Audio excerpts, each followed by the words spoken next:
Hi, I'm Jessie Lynn. And I'm Leah. Sit down right now. Get a Caesar salad in your hands immediately. It's a curb sit. Let's go.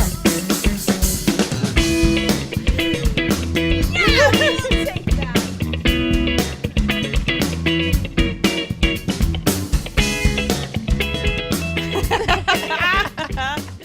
Welcome back to another episode of Wow, Curb Sit. it's been a while for us. For us. For you, it's just been 3 releases of this That's podcast. That's right. But here's the secret. We've been away for a while. We've also been recording this over the course of an entire summer. Yeah. These episodes. So Yeah. we have lived lives. But that's the whole point. And I feel like you guys aren't getting that. That's the whole point, is that we need to have lives outside of our careers. Yes. And we're doing exactly that. Yeah. Tell me So about good it. for us. Oh. Yeah. Take that. We're going to do all the typical things. You know, we'll do our Waffle Wednesday today. We'll talk about the things that we're doing that are not about our career but are bringing us joy. But first, I had a couple of things. I have a topic that I think could be good for us to dive into, that I think people would enjoy listening to, but I also think that you and I would enjoy talking about it. Okay. Leah arrived today at Ripley Grief and said, I know what we should talk about. And I said, say nothing. Wait for the pod. I hope I'm not overhyping it, but we briefly talked about it over the weekend when you and I went to the zoo. That's right. We went to the zoo. Which was very cute in front of us. It was so fun. I forgot to respond to Peter too, which so classic of me. But he texted you? He texted me. Aww. You didn't know that? No. Oh my God. He sent me I'm such a bitch. He sent me this really cute picture of all of us. Aww. And was like, had the absolute best time at the zoo with you guys. It like a really sweet message. Never heard from me again. Yeah. Oh, yeah. So JL and I went with our respective Joshes to the zoo. It was cute. It was really, really nice. And what did we talk about? We talked about weddings. Yeah.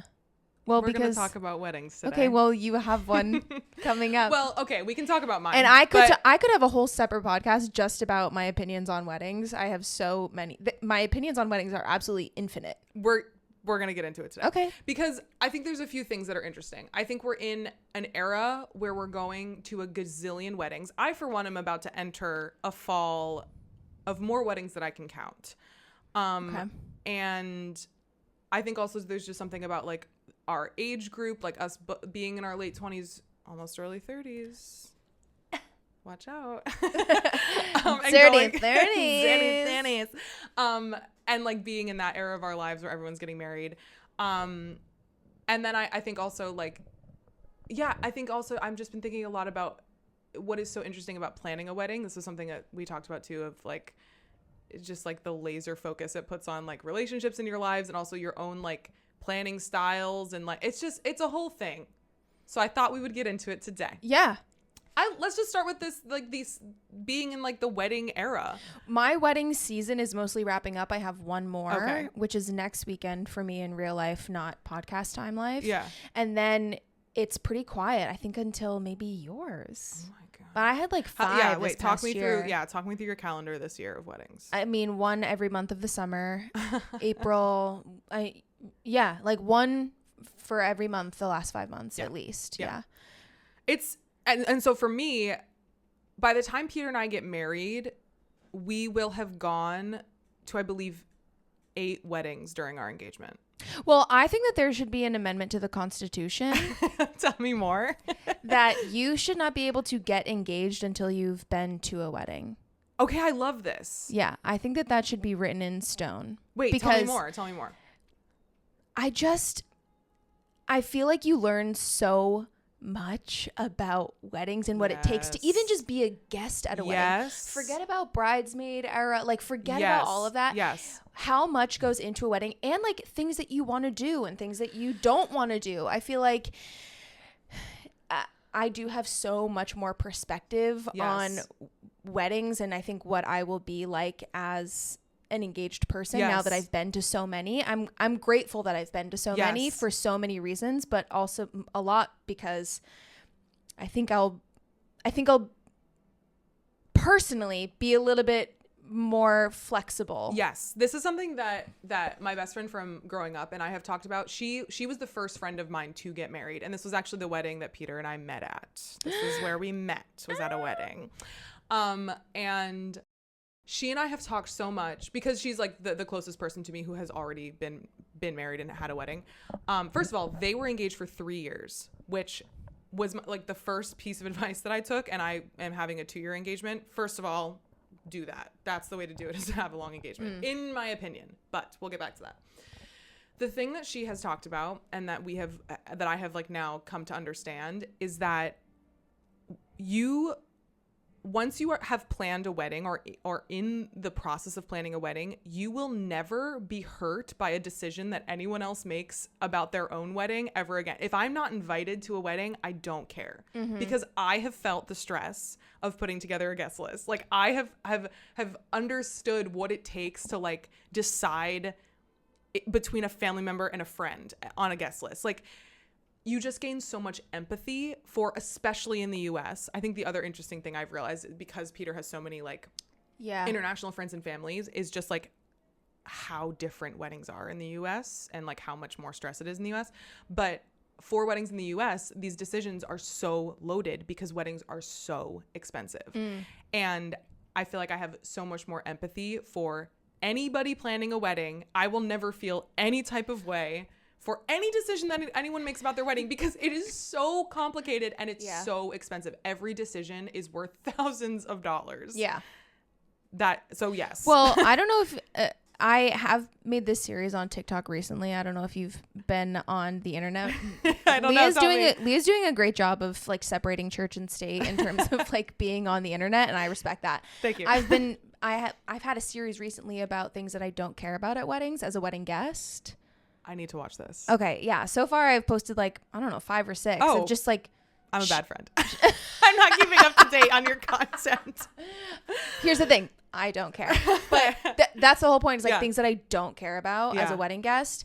Because, and like a couple people have been like, I mean, by a couple, I mean like truly like 2 people have sent me something like, this is actually really rude because we really, really care about, and I'm like, no, that's the point. Yes. That's if you want to put energy into it, great. If it makes sense for you and you have the budget and it like vibes with you and that's something that matters to you, I'm so down. The whole thing is like, I don't care if you have a signature drink. If you have one, I'm going to have 7 of them. But if you don't have one,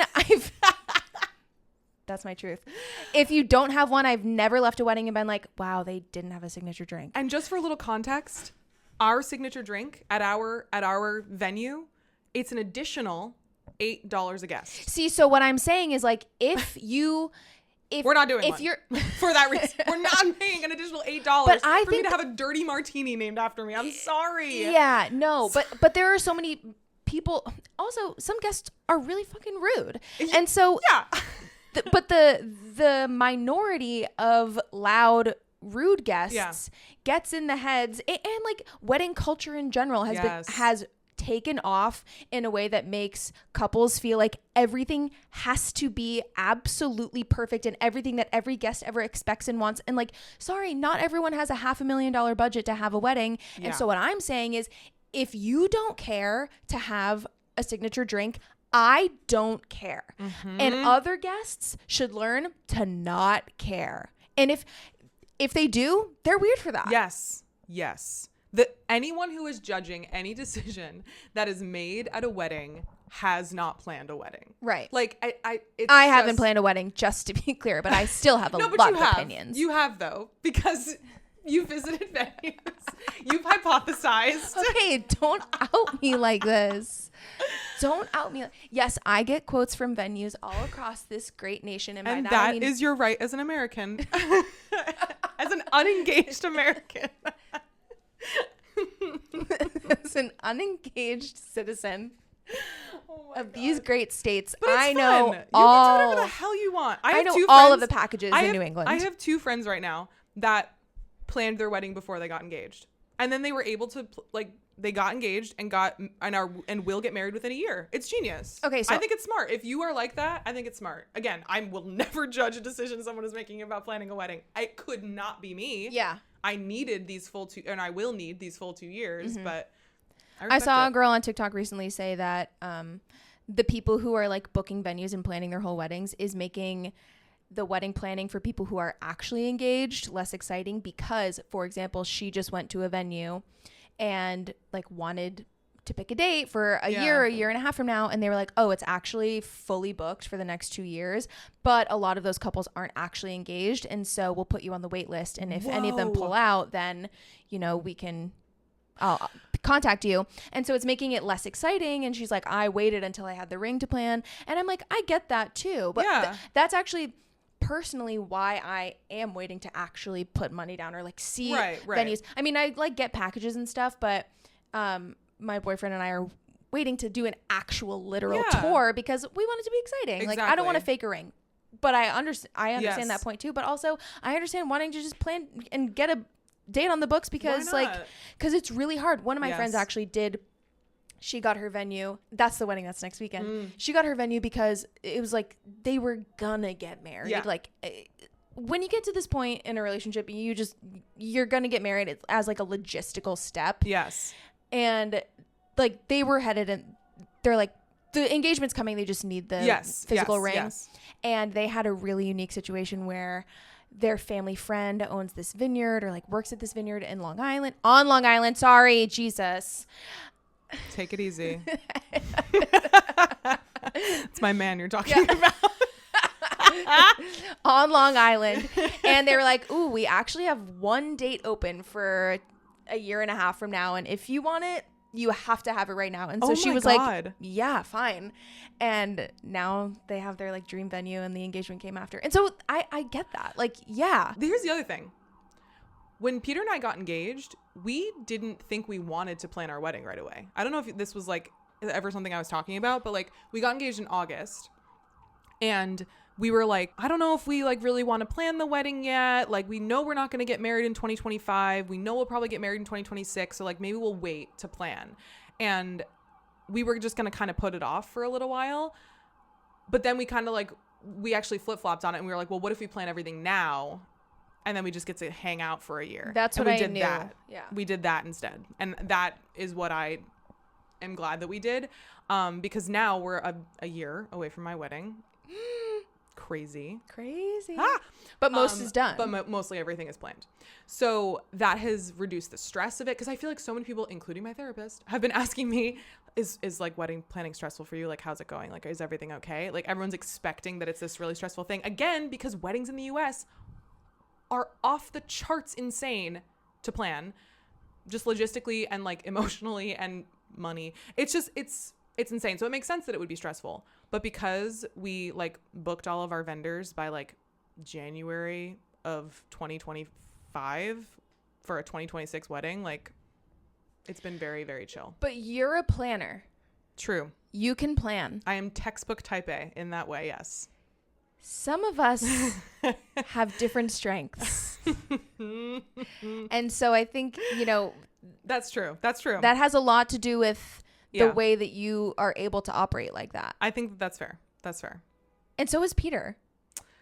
Yes and no. I think he's like somewhere between type A and B, because I think B+ or A-. I'm B+.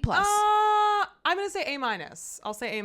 If I'm comparing him to you, if you're a B+, he's an A-. That's not a dig. She insulted me. What did I do for you before this podcast recording? What did I sit in this chair and do for you? What monstrosity did I pull out of the bag and untangle for you? I wish I had it. Get it. It's right there. Okay, hold on. She's getting something for those not watching. For those not on YouTube, I'll describe this for you. It's actually perfect. Good audio.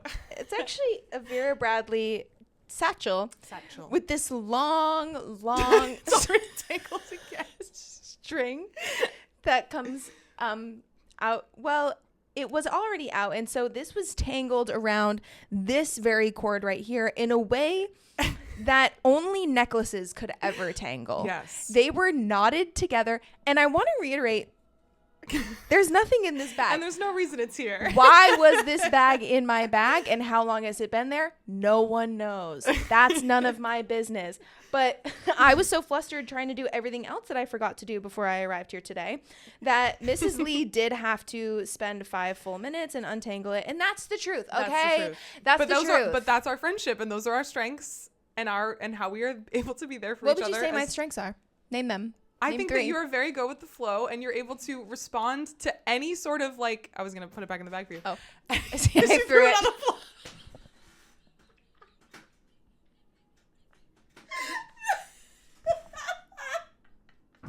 We couldn't have scripted that if we tried.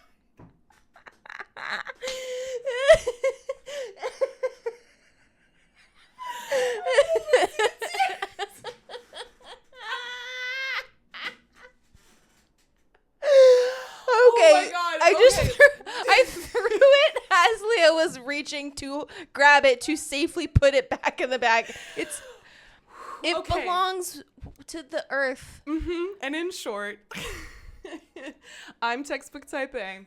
Jessie Lynn is a B+. B+. Type B+. I made a TikTok about this too because I have spreadsheets for everything in my life. I have like detailed financial spreadsheet because Ryan and I split everything like 50-50 and everything goes on my card. And so every month I send him like very detailed things. Yeah. But none of my spreadsheets are labeled. So I have like the document. No. So if you open up Google Sheets, I have like, I don't know, like 20 working They're just called untitled. Sheets. They're all untitled. Which is like a type B person wouldn't have those spreadsheets. Like in the first place. Yeah. But I know what my itinerary for my birthday trip looks like just from like the little thumbnail. So I won't label it. Okay. All right. Can you guys hear someone belting right now? That's the fun thing about where we're doing these recordings is that you get a little taste of Broadway's finest. Yeah. And the Big Bad Apple with all the sirens outside, if you can hear those as well. We'll see. When I edit this, we'll find out if it's in the recording or not, but that's none of my business either. Let's make a list of things that are none of my business. Number 1, where my Vera Bradley satchel belongs. Number 2, anything else. And that's it. And that's the list. Where were we? We were discussing weddings. Yes. Oh, and how Peter is a little bit more type B about this experience, in that for the first year that we were planning, he was kind of like, which was honestly very sweet. He was like, I don't want to plan too much and like not have anything to be excited about.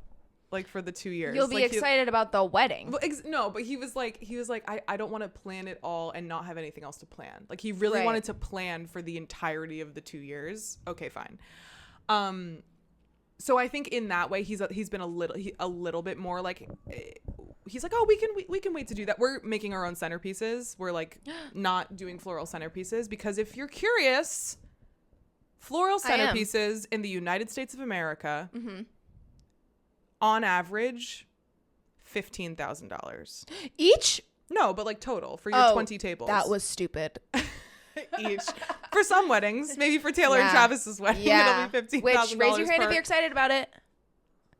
But go Bells. I had to say it. Okay, yeah. Anyway, I respect that. So, we're not doing that. So we're gonna make our own centerpieces, and of what? We're gonna like thrift a bunch of stuff and like make like little centerpieces that like look like the decor in our house. Have you seen that big bookshelf we have in our house that has like all those like fun little trinkets in it? Yeah. We want our centerpieces to be like that. Trinkets. I love that. Things. And we're thrifting all of it because it's cheaper and it's like less junk. Yeah. So, I have been wanting to go to a thrift store every other day to find stuff. And Peter is more like, well, like maybe we wait a little bit and like see, like he's just like wants to wait, except recent development. Okay. Now that we're a year out and we have so many international people coming to our wedding, we've been thinking about doing our save the dates soon. And so we're like looking at wedding websites, looking at invitations. And he's the one coming to me being like, after dinner, do you want to like sit with the computer and like look at wedding website stuff and like make the invitations? Like, he's so excited about it. And that's so cute. It's so cute. So I think now that it's like a year away, we're kind of turning the corner on leaning a little more into like our wedding planning era. Is there anything specifically that he has cared a lot about in terms of the wedding planning? Like, is he like, I really care about the band or the DJ, or like, I really care about the appetizers? Is there anything like that? We are definitely going to care a lot about the food. We have not been able to make any decisions about the food but yet. That's a we. I'm talking about like, is there anything that Peter specifically is like, this is my thing that I care about? Honestly, the guest list. He is such a wonderful friend to so many people and really like invests time in all of his friendships, even the like auxiliary friendships of people who like you don't keep in touch with, but like when he makes appointments to have phone calls to catch up with people. Like, he's just such a good friend and / loves his family more than I can even explain. So he has a huge family and has the person singing right now is crushing it. Yeah. Hold on, I'll say, I don't know what the song is, but it's like this. Da, da, da. And he's killing it. And yeah. I hope he books it.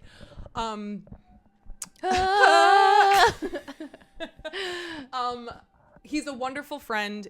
He loves his family. He has a giant group of friends from many eras of his life and a huge family.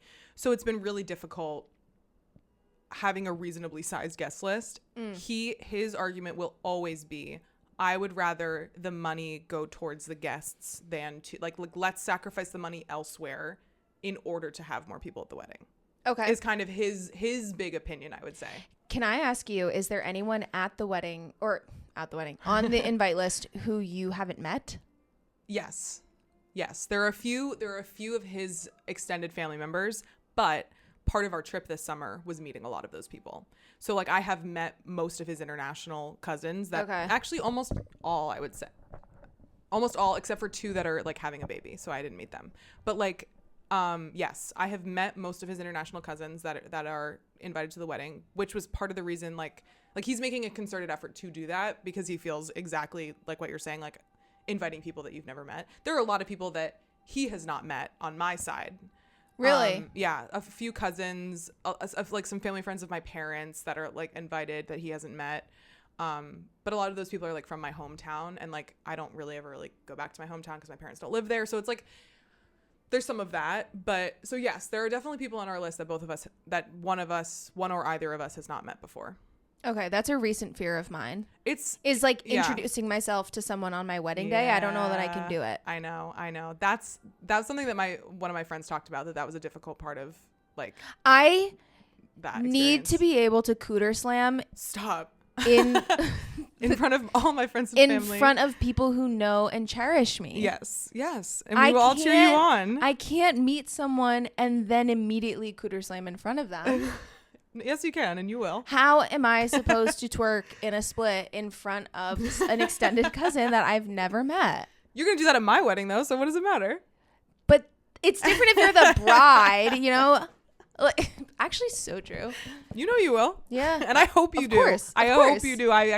That's the thing that I think I'm the most, like, excited about and putting the most energy into is the music, because I think that as someone who I'm having the weird experience while planning my wedding of realizing that like I haven't had any opinions on any of this until I'm like confronted with it. Like, I guess, what do I want for this? Like, there's so many of those things that I feel like I don't have an opinion on, except that I want to dance my ass off. Yeah. At this wedding. Yeah. So when I think about my friends at this wedding, like on the dance floor, that is what makes me so excited. Yeah. Just absolutely dancing my ass off. So I look forward to it. I look forward to it as well. I want to hear another wedding hot take, please, from you. Give me 3 seconds. Okay. Again, not judging, but if a bunch of people asked like what the things that I do care about are. Yeah. I like when people read off of paper their speeches. Oh, versus phone? Yeah. Big time. That's something that I do care about. It's not like a deal breaker for me. I know that and obviously it's not the couple's fault, but as a guest or as like a bridesmaid or something, it like the rehearsal dinner is fine, bridal shower fine, but at the wedding itself, when there's a professional photographer there, I think for the sake of the couple, you should be reading off of a paper and not a phone. That's something that I'm going to explicitly ask the people that are making speeches at my wedding. I'm not going to ask people who I don't trust to put it on paper because, or I'll have like a friend be in charge of, because it's obviously going to be the groomsmen that mess it up. That's fair. I trust women. I don't trust men. Sorry. Well, that's why green flag, straight Peter's person of honor is his sister. And you can trust. You can trust a sister. You can. An eldest sister. Oh, yes. Yeah. You can always trust an eldest sister. Always trust the eldest sister. That's a good take. Yeah. I think my addition to that is, and this is weird. I understand that I will be in the minority for feeling this way and for caring about this. As an actor, and I know we're not supposed to talk about that on this podcast. Yeah. I forgot for a second. I said that earlier today, showing up to this building. At the ceremony, I do not need every other word repeated to me for me to then repeat after. Like, I, Leah, take you, Peter, take you. I know what I'm going to say. I, Leah, take you, Peter, to be my lawfully. Come on. We've heard it a million times. I am not going to have that priest say it back and forth every single two little. You're having a priest? We're having many priests. How many priests? More than 2. Priests? Priests. Because 3 priests? 4 priests. And what? This is making me sound crazy. You know? Yes. Okay, hold on. We'll get mass, to that in a second. One mass, 4 priests. One mass, 4 priests. No, one mass. One mass, 4 priests. We'll get to that in a second. I will explain that in a second. I want to memorize the vows at the thing, like the church vows. I want Peter to memorize those. I don't need them to all be repeated to me. With this ring, I thee wed. I thee wed. Like, no, I can figure that out and memorize that. No, if again, you do whatever you need to do on your wedding day, I will have that. I will be off book. Okay, can I also say that I have heard from many people that have gotten married recently that they've written their vows like the day before or the morning of. Could not be me. The last wedding I went to, they wrote them like, I think it was the night before. He's singing Faithfully by Journey. Sorry, I just heard it. I don't know that one. Sorry, anyway. Don't stop. We can't sing because of the copyright. Because of the copyright. Yeah. Okay, what were you saying? That many people write their vows the day of. No. Well, this is the good thing about a church wedding. See, and that's what I fear. That's where we differ. I would be like, no, I'm totally going to write them weeks before. And then I could be someone who writes them the morning of. I just know that. I think there's something sweet about that, though. That, like, you're in the day and you're writing what you're feeling in that moment. Like, I think that can be nice. Okay. Yeah. I respect it either way. The thing about a church wedding is that you don't write your own vows. So I think we probably are just going to write our own vows, like, to each other, like handwritten or something. But because the mass is like scripted, you can't really change that. Yeah.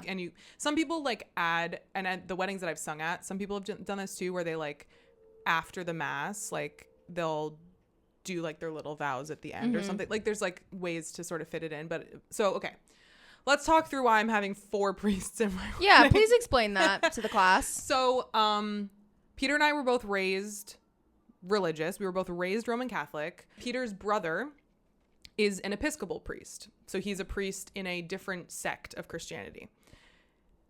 Peter wants his brother to marry us. So like his brother is going to be the priest, like doing our wedding, which is very sweet and like very special that like all of our siblings basically are all going to be involved in the mass, which is really nice. My cousin, or rather my dad's cousin, is a Catholic priest and married my parents. He is also going to do the mass and marry me and Peter. So we're going to have his brother involved, my cousin who married my parents and is going to marry us involved. That's beautiful. And then Peter's family has 2 very one very close family friend who is a priest, who is also going to be on the altar. Like it's called concelebration, like celebrating at the same time. He's not going to do the wedding part of it, but like basically you're also on the altar performing the mass. It's like a respect thing. Like it's like everyone gets to be like at big church events, you'll oftentimes see multiple priests on the altar. So because this is a close family friend of Peter's, he will be on the altar. weirdly, the priest that runs the church at which Peter and I are getting married, which is unrelated to a place that either of us grew up, is friends with Peter's brother.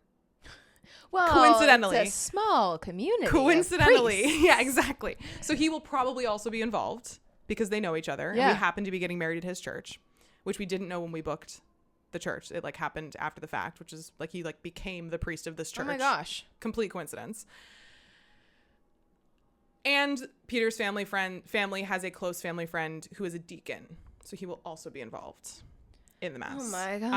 I know. It sounds like a lot. My favorite uncle was a priest. I love that. He's with God now. Rest in peace to him. So anyway.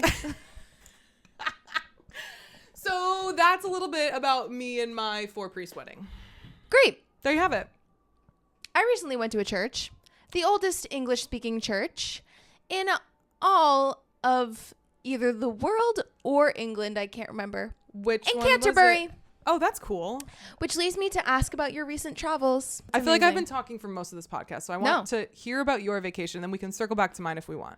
Okay, well, I wouldn't call it a vacation. I decided that if you visit more than one city and travel with like large bags and it's also international, that's not vacation to me. That's travel. That's life experience and very worthy travel. Yeah. That's not vacation. I did not come back feeling rested. Yeah. Like rejuvenated. I came back feeling like I had been beaten. No. Beaten by beer and bread. Just smacked over the head repeatedly with like tea kettles. Stop. Yes. I went to England with one of my best friends, and I saw one of my other best friends in Clueless on the West End. She was the lead, and she was amazing, and it was just like the last few shows. One thing about me is if I can make it to a friend's performance, I'm gonna do it. Yeah. It's like one of my favorite things of all time is seeing people like literally love to make it about me. I love to watch people win. It's like my favorite thing in the world, and it gives me hope. Like it just, it fuels me. It gives me hope. I love seeing people like, I love a win for the girlies. I just love when like a non-union girl makes it big. I love when she is like the story too. Like she is. And it's not my story to tell, but if you know who I'm talking about, fine. Yeah. She's amazing. And just like Carly getting the Shucked tour when like she's literally a farm girl. Like I just love seeing people end up where they're supposed to be.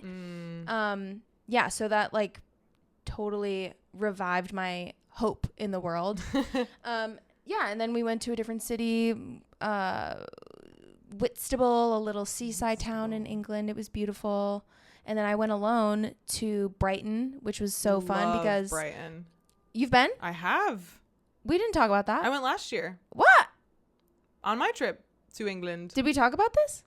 I don't think so. I don't think we've talked about your trip yet. No. Oh, well, I loved it. I had a blast, and I love traveling alone, and I haven't since I have been with my boyfriend because, I mean, you end up traveling together. Yeah. And it was nice to reconnect with that, like, independent part of myself, which is very, very important to me. What do you like about traveling on your own? Like, what do you like about feeling cool and better than everyone? Here's another question is when you're traveling on your own, like, because once your friend was gone, you were kind of doing your own thing. Yeah. When you're alone with yourself, are you like listening to something? Do you have like music on or a podcast, or are you just alone with your thoughts and just like alone with yourself, enjoying your own company? It totally depends. I like to have a book that really adds to the mysterious girl traveling alone perception, which if you're not getting it yet, like this is all about perception. I just want to feel like I'm the amazing girl traveling alone, reading a book at a bar by herself. Like, and you are. And I am. But then from those moments, amazing experiences always happen. Like I meet really cool people because I'm sitting alone at a bar reading a book by myself. You know what I mean? I'm romanticizing my life, and then my life becomes romantic. Wait. Whoa. Well said. That is so true. Yeah. So, I have been getting really into audiobooks. Nice. So I've been listening to those, and I guess I was listening to those. But when I was like shopping around the lanes in Brighton, famously, I was mostly alone with my thoughts. That's so nice. Which is so crazy for me. I'm never. It takes a lot. It takes a lot. I'm really trying. I to admire have that. more thoughts. To have thoughts, girl, and be me with too. them. Correct. Yeah. Yeah. You saw. I want to hear about Benjamin Button because you saw it and you said it was life changing. I just need to hear about it. I didn't say it was life changing. Oh, you said it was really good though. I said it destroyed me. Maybe that's what it was. In a good way. Yeah. It wasn't okay.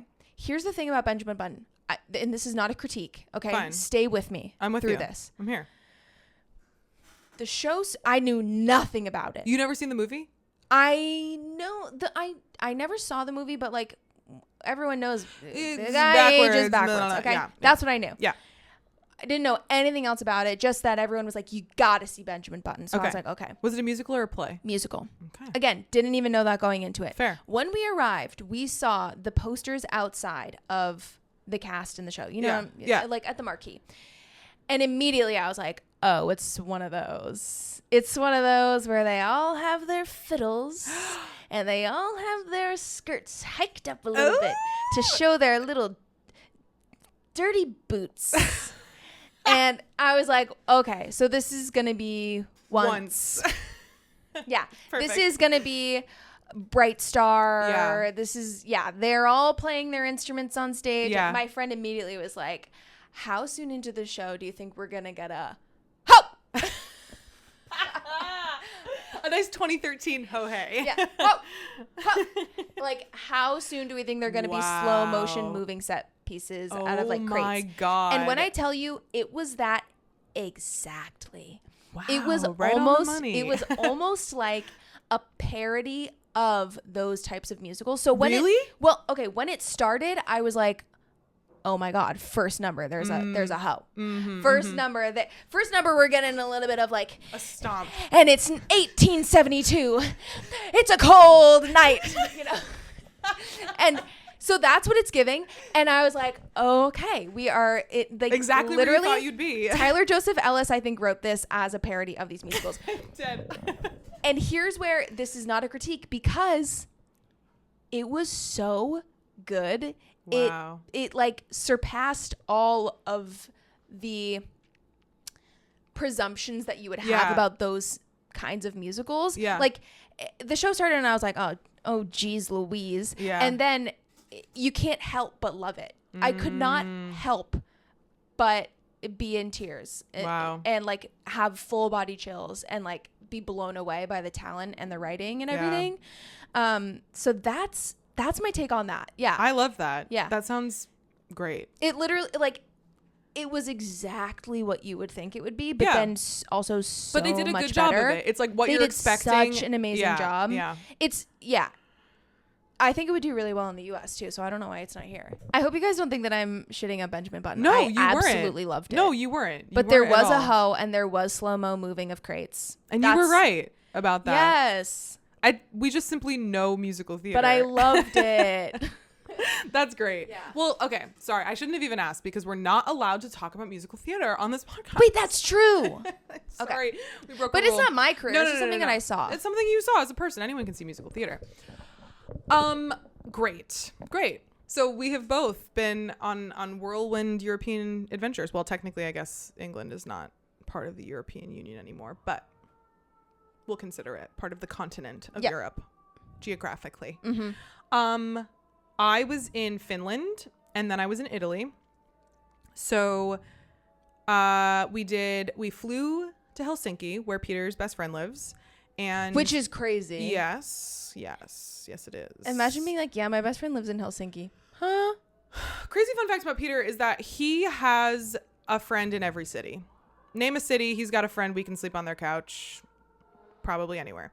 With like that is how we are able to partially do a lot of this random travel, is that like we're not paying for a hotel most of the time. So I feel like we talked about this on a podcast already. What? It's possible. I just feel like maybe I've just like said this to you in life. I don't know. Anyway. It's hard to discern. So we started in Finland. We went to stay at Peter's best friend's apartment. We hung out with a bunch of Peter's friends like the day that we got there, and like went out, had dinner, had a bunch of drinks. I think we stayed up until like 2 or 3 in the morning. Like, wow. Just like, that is not something I typically do, but we had a great time. Young again. I took a shot out of a oyster shell. Ooh. Which was kind of fun. It was just vodka, pure. That's the only thing I want to consume out of an oyster shell. Vodka? Yeah, no oysters, actually. That's going to put a pin in that because we're going to come back to that later. Okay. So yeah, I went to Finland. Then we went to like from Helsinki, the city, we went like up to the lake and we spent a couple days at the lake. And that was really beautiful and like secluded and nobody was there. And it was like, oh my God. And then Peter's friend proposed to his girlfriend at the lake house. What? It was so sweet. With you guys there? Yes. And anyone else? One other of their friend was also there. Oh my gosh. It was so sweet because it was her family's cabin. Okay. And so it was like her happy place. And like she had literally just been saying like, this is my favorite seat. Like I just love being able to look over the water like this. And then he like got down on one knee and proposed. Oh my God. It was so cute. That is it was very sweet to be there too. So that was cute. And then the 4 of us went to Italy. So we like, you know, did the Finland part of the trip, and then they basically then went on vacation and came with us to Italy. So we went to Puglia, which is the state of Italy that is like the heel of the boot on the Adriatic side. And we went to the beach. We visited a bunch of old cities. It was great.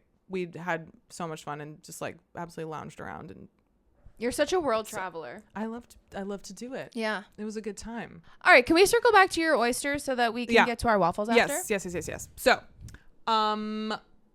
I love to be adventurous. I'd love to be adventurous with food. I love trying a new thing. I love trying a new thing in a new place. That is something that I really enjoy. I literally going on this trip, I was like, I just want to eat and drink. Like that's what I was excited about going on this trip. And a really big thing in the south of Italy, especially on the coast, is eating raw seafood, which I have absolutely done before, right? I love an oyster. I love a whatever. I don't mind. Shrimp. Well, we're going to get to the shrimps. Hold on. Cuz I love sushi. I've had raw fish, whatever. I'm not afraid. And so we went to this little like seaside town where we were staying, and we were with Peter's entire like Italian cousin's family, which was so fun. They were like basically like, here, we're going to try all the things that you should try and whatever.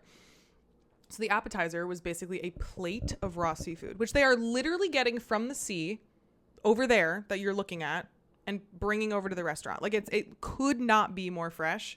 And it literally like tasted like seawater. It was beautiful. We had oysters. We had sea urchin, which I've had before at Japanese restaurants, but it was cool having it like at an Italian restaurant.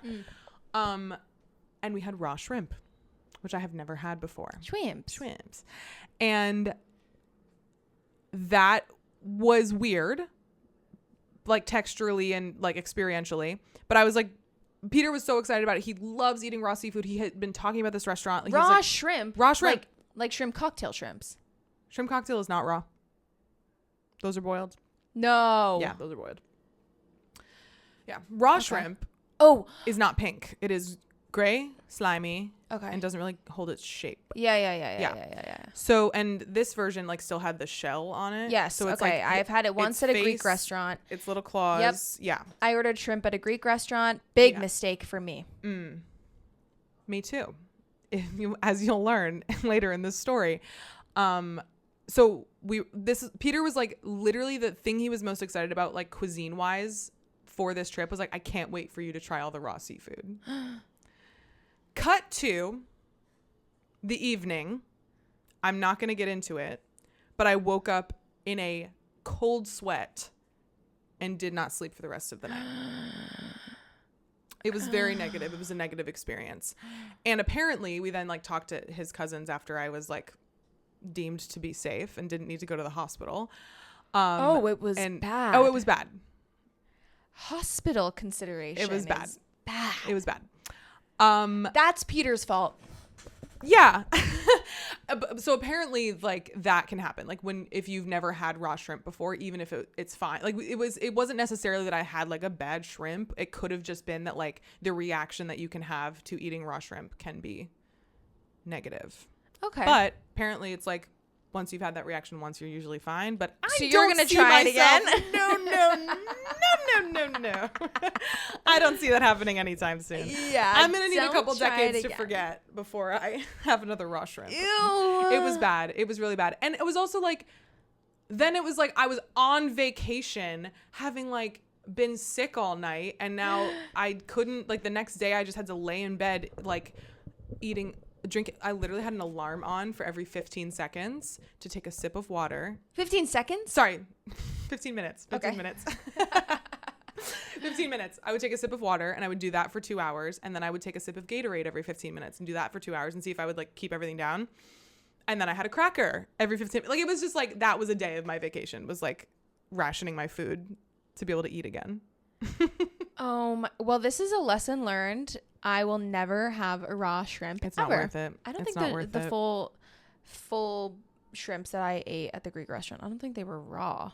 I don't know. They could have been. They had the faces. Yeah, I mean, like sometimes they're cooked and they still put the little face on it. But like, anyway, so that was my vacation. That's a weird way to say it. All right, so we both had gorgeous vacations. Don't call mine a vacation. It was work. It was work. It was a task. It was effort. It was gorgeous travel, but not restful.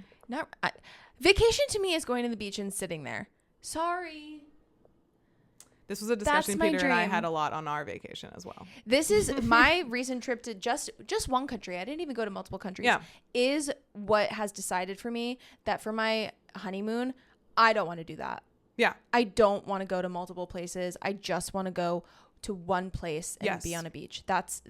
I didn't know that that's where I would land now as an adult, but I'm not in my 20s anymore. Well, for 1 month, kind of. Yeah, so soon. I had to look at the date. All right, so give me your waffle. Toast it for me with butter, please. And jam. What is happening in my life? So this was kind of the first week back to work from our vacation because last week we had COVID. So that's honestly the thing that's been happening in my life is that I had COVID for a week. And let's see. Honestly, this is what's happening in my life. Okay. I am reducing visual clutter. Have you heard of this? No. Okay. So that's like, obviously like clutter physically can be stressful for people like me. Mm-hmm. But like visual noise and like visual clutter, like even just like seeing something that looks a little bit too like cluttered together can be so you're overstimulating. Like Marie Kondoing a little bit. Yeah. I like cleaned out our entire spice cabinet and made it organized a little bit better. I like got things off of the countertop so like the countertop doesn't have a bunch of stuff on it every time you look at it. I like cleaned out our bathroom so like we have only our essentials are on the countertop and then the rest of it is in the cabinet. Like doing a lot of that. We also got this thing from Costco that is like a scrubber, but it like spins. It's like electric. I know what you're talking about. And then you can kind of like. Yep. And I've been doing that to every surface in my home. And I'm having a great time. How much was it? $40. Okay, yeah. Okay, that's pretty good. And then you looked at it on Amazon and it was like $150. Yeah, I know. That's where I've been looking for one. Costco. I don't have a Costco membership. I don't have enough storage. To my house. Okay, fine. We can go to Costco. Okay. And you can have one.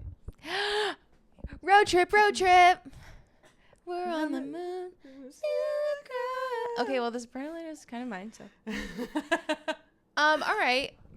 My waffle. What would you like in your waffle?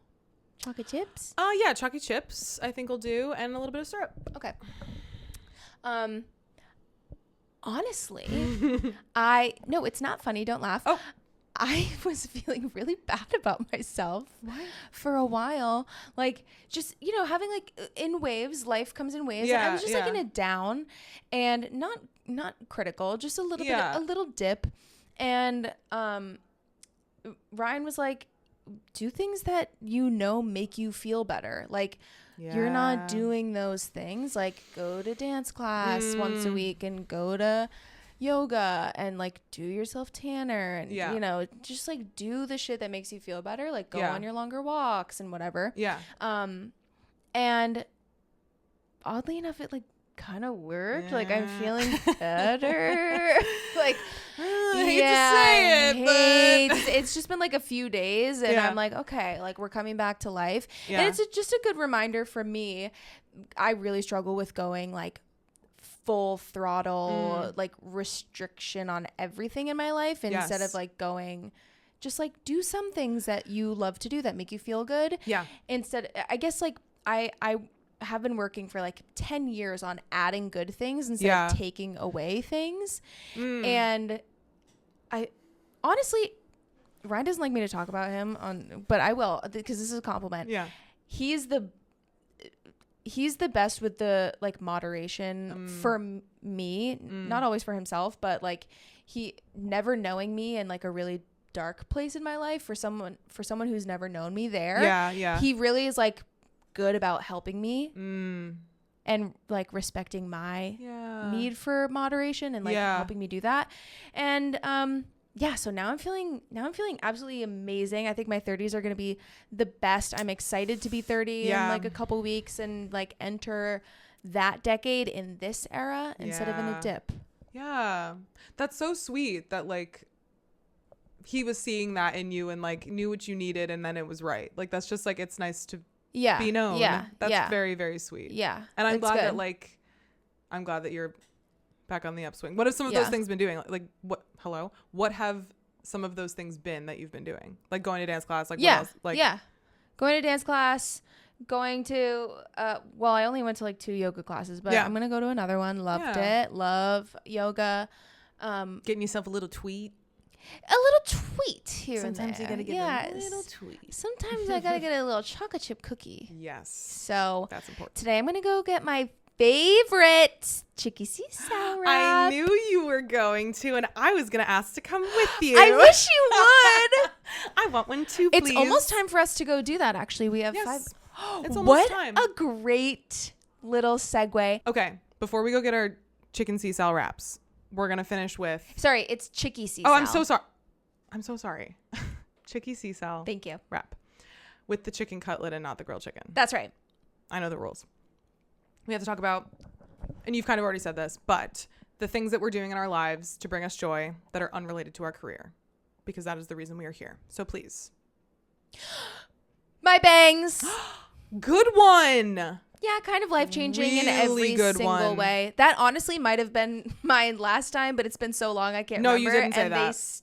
Okay. I don't know. It remains. It remains. Wow. They bring me joy. Really good. Yeah. Really good. Sorry, do they look amazing right now? They do. I said that earlier offline. But I'll say it here online. Mine is watching football. I love it. I'm glad we're back. I adore watching football. I don't know when this episode is going to drop, so I'm not going to say anything about how the Bills are doing or anything, but I love the Buffalo Bills. Go Bills. I'm so excited to watch football for the next several months. Me too. Just kidding.